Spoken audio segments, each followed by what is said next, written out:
Votre invité à présent dans la grande interview en direct sur Boursorama, c'est l'économiste Jean-Pierre Petit. Bonjour Jean-Pierre.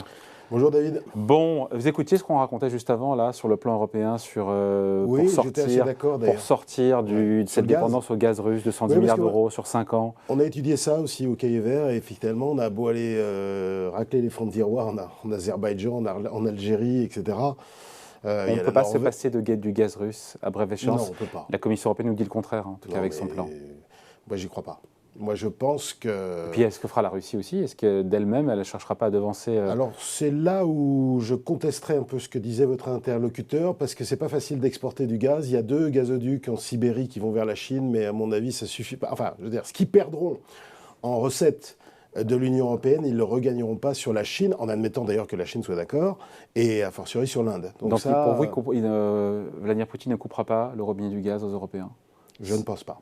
En l'état actuel des choses. Alors évidemment, si les choses s'aggravent, mais c'est le terrain qui va décider, enfin le conflit, les opérations militaires.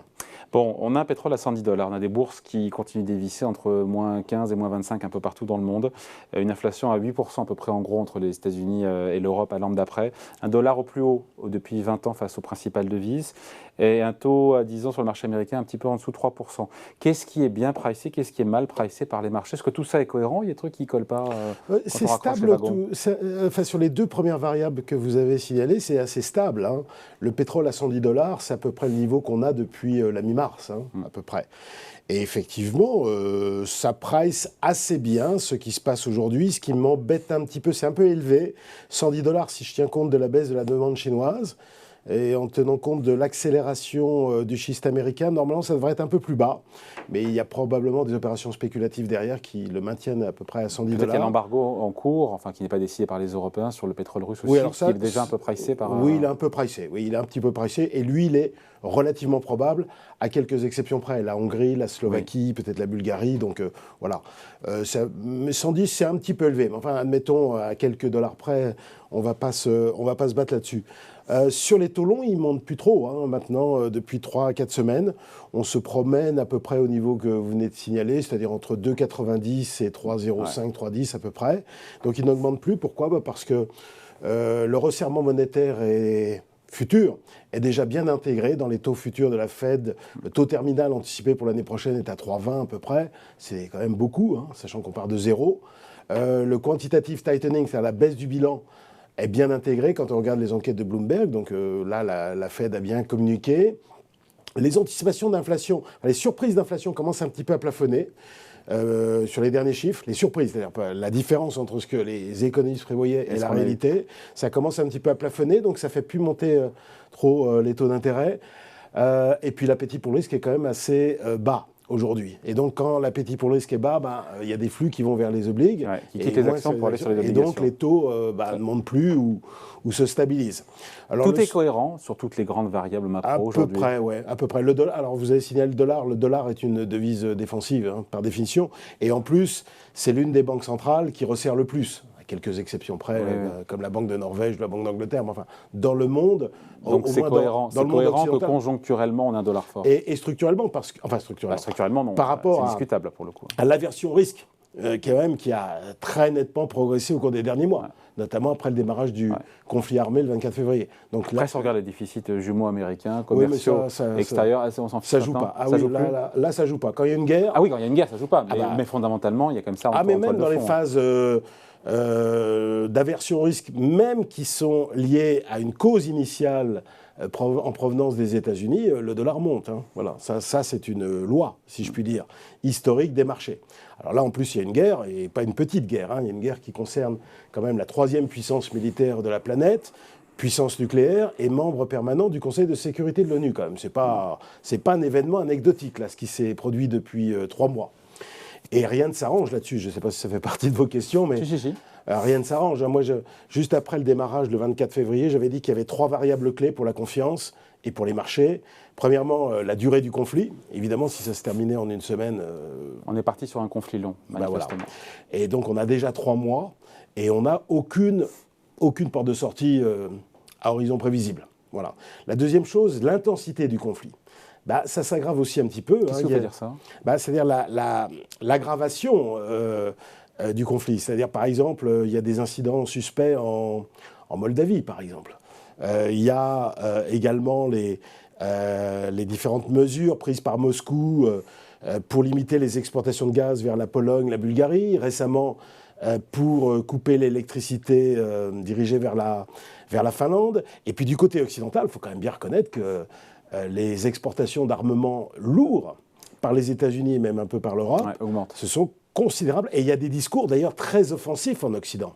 Le patron de l'OTAN a quand même évoqué la nécessité de gagner la guerre. À la fin février, au début mars, on ne parlait pas de ça. Il faut défendre au maximum de ce qu'on peut défendre l'Ukraine. Et puis, troisième chose, sur les sanctions prises par l'Occident, ça s'aggrave. Et vous venez de le signaler tout à l'heure. Il y a 3 mois, on ne parlait pas d'embargo sur le pétrole russe par l'Union européenne, par exemple. Donc, sur les 3 tableaux, il y a une aggravation. C'est pas c'est pas encore systémique. Hein, on n'a pas franchi les lignes rouges. La ligne rouge, ça serait l'utilisation d'armes nucléaires tactiques. Ou si jamais Poutine était acculé, on peut envisager le fait qu'il cherche à tester l'article 5 de l'OTAN, et donc, par exemple, qu'il vise des convois armés à la frontière, juste à la frontière, en Pologne ou dans des pays comme ça. Voilà, ça, ce serait une ligne rouge.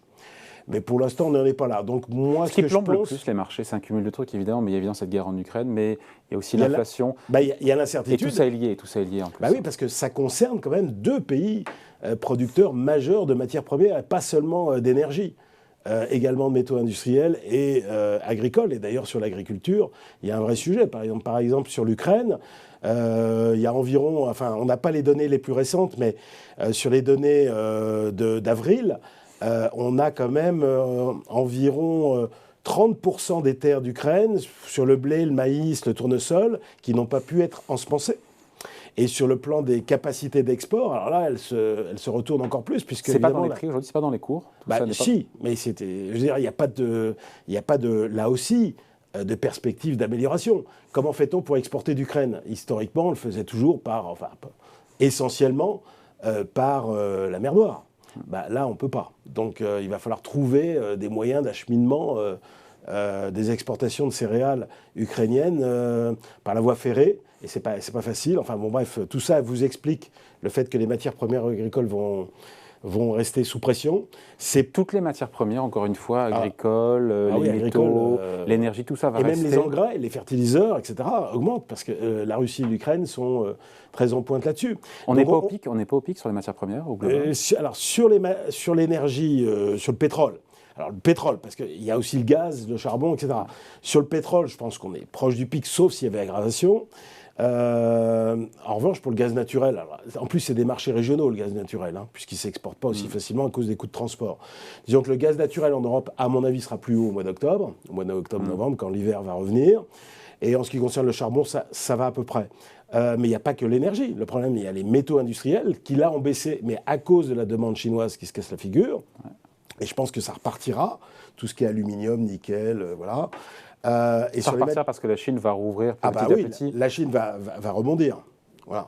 Parce que Xi Jinping ne va pas se présenter au 20e congrès au mois de novembre avec une croissance négative. Ça, il attend 5,5, c'est ça Oui, 5,5, de toute façon, je crains fort qu'on ne les ait pas, à moins vraiment d'un miracle. Mais déjà, il doit remonter. Et je pense qu'il a les moyens de remonter. D'ailleurs, sur le plan de la politique économique, il relance l'activité par la voie monétaire, par la voie budgétaire. Et puis, sur le plan sanitaire, il a quand même des moyens. Le taux de vaccination des seniors en Chine est très bas, surtout avec 3 doses, parce qu'il faut 3 doses pour le vaccin national. Oui, avec un vaccin dont les effets sont assez discutables. Voilà, surtout pour 1 ou 2 doses. La 3e dose, oui, mais on s'aperçoit que c'est assez compliqué de se faire vacciner en Chine. C'est d'ailleurs assez logique, puisqu'ils avaient appliqué avant tout une politique de zéro Covid, donc voilà, et ils sont restés là-dessus. Le taux de séroprévalence est très faible, donc là, ils ont un gros effort sanitaire, mais je crois qu'ils ont les moyens. Et ce d'autant qu'ils développent quand même actuellement, ils sont en phase 3, sur 3 vaccins nationaux ARN, et ils sont en phase 3, c'est-à-dire la dernière phase avant la mise sur le marché. Donc on peut penser que globalement, au cours des prochains mois, les conditions sanitaires vont s'améliorer. D'ailleurs, les derniers chiffres, depuis fin avril d'ailleurs, le nombre de personnes symptomatiques et asymptomatiques décline. Et le nombre de zones à risque touchées commence un petit peu à décliner, notamment les zones effectivement extrêmement dynamiques sur le plan économique. Donc je pense que la Chine va rebondir. Donc on met de côté, il y avait la Chine dans les incertitudes. Si on y voit un peu plus clair, ce n'est pas le cas sur, encore une fois, la guerre en Ukraine. Sur la guerre en Ukraine, on peut y voir clair au sens où je pense que ça va être un gel de la situation avec des tensions sporadiques. Et on est parti pour une guerre de 30 ans, 100 ans, enfin, comme souvent, hein, les guerres modernes. En Irak, depuis 20 ans, on est en guerre en Afghanistan, au Yémen. Alors évidemment, ce sont des régions auxquelles on s'intéresse moins parce que c'est plus lointain et sur le plan économique, c'est moins stratégique. Mais la conflictualité du monde a progressé depuis une vingtaine d'années. Hein. Voilà. C'est triste, mais c'est comme ça. La paix de 89-91, la paix après la guerre froide, a été complètement ratée, comme le traité de Versailles en 1919 l'avait été. Voilà. Bon, et donc, on y voit plus clair. Donc la Chine, pour le coup, si on veut trouver des moyens d'espérer... Je pense que la Chine va remonter. Je ne m'inquiète pas trop sur la Chine. Là, elle est en récession. À mars-avril, c'est une certitude. Tous les chiffres sont négatifs pratiquement. Donc là, c'est pas très compliqué. Et sur le ralentissement, parce que qui dit inflation donc dans le monde dit ralentissement, dit marge d'entreprises qui sont pincées, dit pouvoir d'achat pour les ménages qui sont... Non, mais je vais répondre beaucoup plus rapidement. Allez, en fait, vas-y, bonhomme. L'inflation à ces niveaux-là, c'est-à-dire à 7% au niveau mondial, 8,5% aux États-Unis, autour de 7,5% en Europe, ça débouche sur des récessions. Voilà. D'ailleurs, historiquement, sur les 12 récessions d'après-guerre aux États-Unis, 11 sur 12, et celle qui n'a pas été précédée par un pic d'inflation, c'est justement Covid, qui était un choc complètement exogène. Oui. Les 11 autres ont été précédés par un pic d'inflation. Et l'écart. Donc on n'échappera pas, on ne coupera pas à des récessions. Je ne pense pas. Même si aux États-Unis, on en est très loin aux États-Unis, pardon. Mais très loin, il y a quand même des signaux de ralentissement. Le chômage est au plus bas, 400 000 créations de postes, ça, encore une fois, la consommation tient bien. C'est la guerre, oui, elle tient bien, elle tient correctement, mais parce qu'il y avait des marges en termes de taux d'épargne. Je pense que l'emploi, avec la baisse des marges qu'on commence à observer, je pense que l'emploi va déjà commencer à ralentir. Mais la courbe des taux... la courbe des taux, ça va, on est sous les 3% sur le 10 ans américain. Non, mais la courbe des taux nous a donné quand même quelques indications de ralentissement, déjà jusqu'à présent. La baisse du marché action, le taux de marge, qui est un bon indicateur avancé, des cycles économiques et qui a déjà commencé à baisser. Mais indépendamment de ça, si vous voulez, indépendamment des signaux statistiques, je pense qu'il y a des raisons de croire à une récession aux États-Unis l'année prochaine. Tout simplement parce que déjà, il y a un resserrement des conditions financières tout à fait considérable. C'est-à-dire le marché action qui baisse, le marché du crédit qui baisse, les taux réels qui montent, le taux de change réel qui monte. Oui, taux réel qui monte, mais qui reste archi négatif. Hein. Oui, mais d'accord, mais ce qui compte dans les variations du cycle, c'est le sens. C'est le delta. Voilà, c'est le delta. Et donc, de ce point de vue, ça se dégrade. Par ailleurs, il y a quand même... Souvent, les gens me disent « Ah oui, mais les Américains s'en foutent parce qu'ils sont à l'équilibre sur les exportations, importations de pétrole, produits raffinés. » Oui, mais ça ne change rien pour le consommateur. Le consommateur, il paye le prix du gasoline aussi cher qu'un autre. Et c'est d'autant que lui, il n'a pas les subventions à tir-larigot qu'on accorde en Europe sous forme de baisse de taxes, de transferts, de chèques, etc. Parmi les économistes, beaucoup ne voient un gros ralentissement, un gros freinage. Même quand on voit le FMI, on écoute l'OCDE, personne ne nous parle de récession. Vous Après, les histoires de hard landing et de récession, c'est une définition qui est donnée par le NBER, le National Bureau of Economic Research. Oh. C'est lui qui dit... Jean-Pierre Petit. Faut quand même, je ne vais pas dire le... National. Sinon, ça va faire quand même un peu désordre à Ecorama. Ouais. Voilà. Du coup, le NBER. Comment dirais-je Non, c'est le NBER qui décide, mais des fois, c'est très limite. Quand on est proche de zéro, ce ne sera pas forcément une récession très grave comme celle de 2008, ou aussi violente que celle de février-mars 2020. Mais ce sera quand même quelque chose de très négatif. Et c'est comme ça, d'ailleurs. Le régulateur principal, les gens me disent souvent, mais comment on va faire avec des salaires qui augmentent de 5,5 aux États-Unis, une inflation à 7,8 ? Comment on va faire pour se réduire ? La Banque centrale va devoir remonter les taux à 5, etc. J'en dis non. Il n'y a pas besoin, il y aura la récession. La récession va résoudre la récession va résoudre le boulot de la Fed et de la BCE. Oui, bien sûr, bien sûr. Le boulot de la BCE, fort heureusement, est moindre parce que déjà on va moins bien, parce que c'est nous c'est nous qui sommes les principales victimes de la guerre en Ukraine, faut pas se leurrer. On consomme beaucoup plus de gaz, on est beaucoup plus dépendant des matières premières russes, et donc et au niveau de l'incertitude, elle est beaucoup plus forte en Europe qu'aux États-Unis. Les Américains moyens, on va dire, j'étais en discussion l'autre jour avec certains d'entre eux, d'investisseurs américains. Ils me disaient, mais vous savez, en Amérique, on croit que l'Europe est en guerre. Grosso modo, on est impliqué. Voilà, alors peut-être que si on réfléchit un peu, on pense que la France n'a pas d'opération militaire sur son sol, mais enfin, elle est impliquée plus directement, parce que on n'a pas idée forcément ceux qui financent le plus l'armée ukrainienne, ça reste les Américains quand même. Oui, non, mais ça, du point de vue de l'action politique, des diplomates, etc. Mais pour l'Américain moyen, grosso modo, l'Europe est en grosse difficulté. Voilà. Et donc, c'est ça qui nous plombe. C'est l'incertitude politique majeure. Donc c'est logique que les marchés boursiers corrigent. Vous en pensez quoi quand vous voyez qu'aucun rebond ne tient et qu'on continue à enchaîner les séances de baisse? On a fait moins 18 sur le SP500. Ouais, et quasiment moins 30 sur le Nasdaq. Oui, moins 29 sur le Nasdaq. Mais en fait, on est proche du tarif d'une récession. Il faut savoir que souvent les gens disent aussi, mais les dernières grandes récessions, on a eu des baisses beaucoup plus importantes. Souviens-toi, 2008, la bourse américaine a baissé de 56. Au moment de l'éclatement de la bulle Internet, on a baissé de 49. Oui, mais sauf que là, je veux dire, la moyenne des récessions d'après-guerre, le marché action baisse en moyenne de moins 26.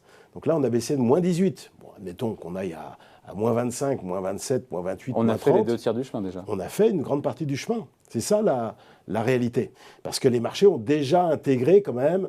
les marchés prévoient encore des hausses de bénéfices par action. Non, ça c'est les analystes qui prévoient ça. Vous avez raison. C'est pas la même chose. Oui, les investisseurs n'écoutent pas forcément les analystes, tout comme ils n'écoutent pas forcément les économistes, comme ils n'écoutent pas les stratégistes ou les commentateurs. Voilà. Ils agissent toujours avant, parfois avec excès. Mais là, de moins 18, c'est déjà pas mal. Donc les marchés boursiers, quelque part, price cette récession? Oui, pas totalement. Je pense que si on a une récession l'année prochaine, il y a encore une marge de baisse. Mais par exemple, le Nasdaq. Le Nasdaq a baissé, comme vous le disiez à l'instant, de 30%. Il faut quand même le savoir, mais le Nasdaq, maintenant, en termes de valorisation, il existe depuis 1975, le Nasdaq. Voilà. En termes de valorisation, on est exactement sur la moyenne historique. Alors qu'au cours de toutes ces dernières années, on était au-dessus. Et si vous ne croyez pas vraiment à une hausse des taux d'intérêt, vous vous apercevez que la prime de risque sur le Nasdaq n'est pas du tout est devenue relativement attractive.